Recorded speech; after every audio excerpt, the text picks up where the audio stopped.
Welcome to another video of the greatest self-development book ever written. In my opinion, this is by far the best personal development book that was compiled and written by Dr. Maxwell Maltz.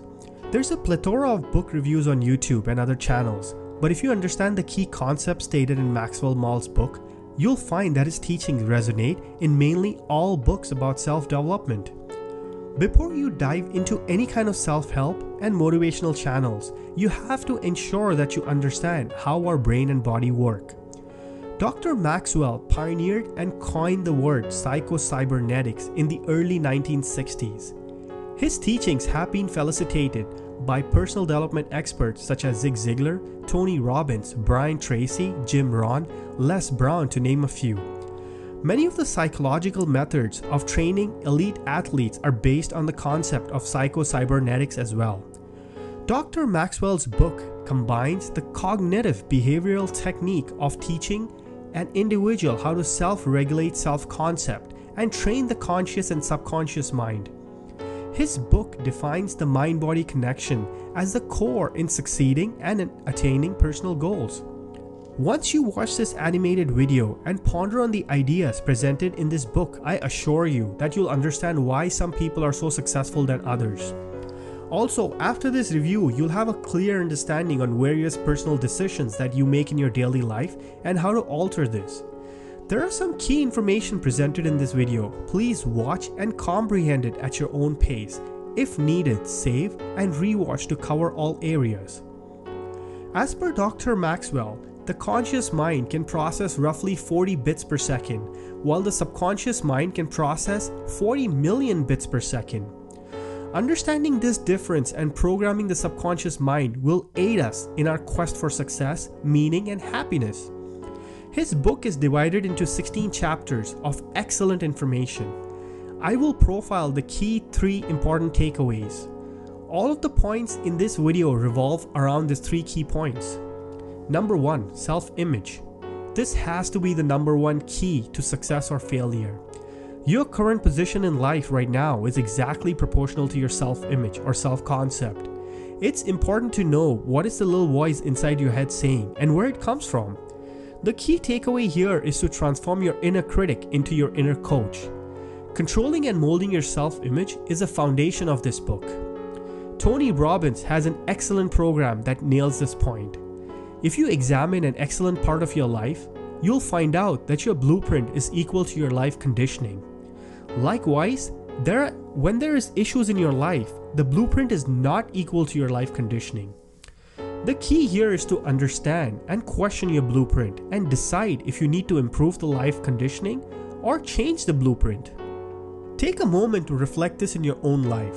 The person you have become is due to experiences and learning gathered in your life. You have subconsciously created a self-image about yourself based on people's perception. For example, if you weigh 200 pounds and go on a crash exercise diet, you may be able to lose weight. However, you'll grow that weight back immediately because your self-image was not changed. Hence why a lot of people who lose weight gain it quickly.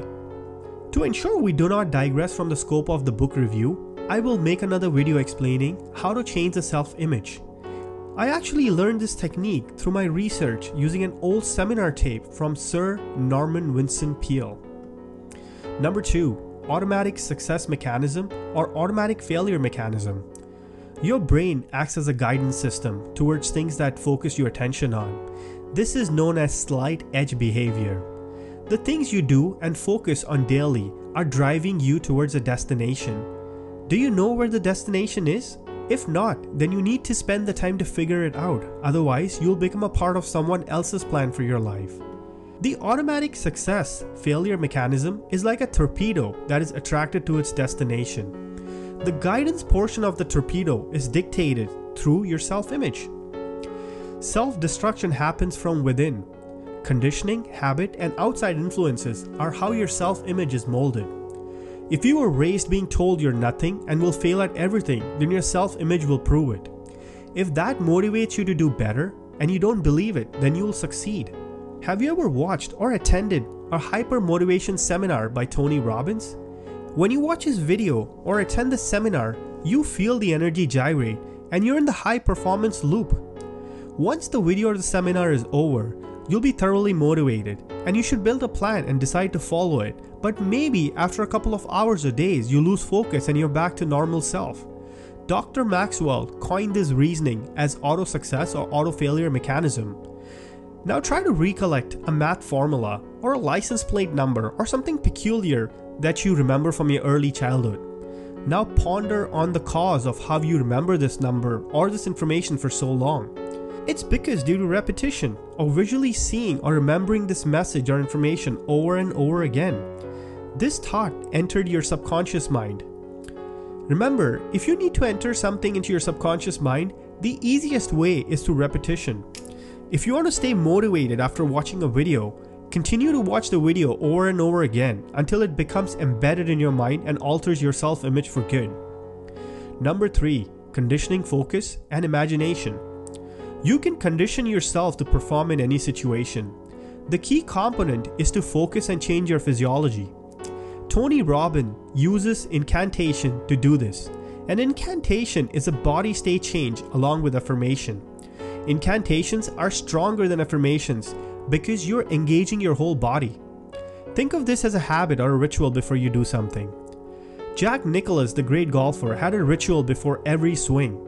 They analyzed him and Greg Norman and found that the time Jack Nicklaus took before every swing was exactly the same regardless if he was up or down in the tournament. Greg Norman, on the other hand, took longer when he was winning, and as he started falling behind, his pre-swing routine shortened. This is the mental breakdown and loss of focus resulting in a loss for Greg Norman. Imagination is one of the most powerful skills we as humans have. Most great thinkers in history give credence to imagination over IQ. Einstein uses vivid imagination and dreams to uncover the theory of relativity. Now to recap on the above, there are plenty of so-called self-development gurus who claim to know the formula of success. Many of them state the idea of envisioning or imagining yourself achieving the things that you desire, and they say you can automatically achieve it.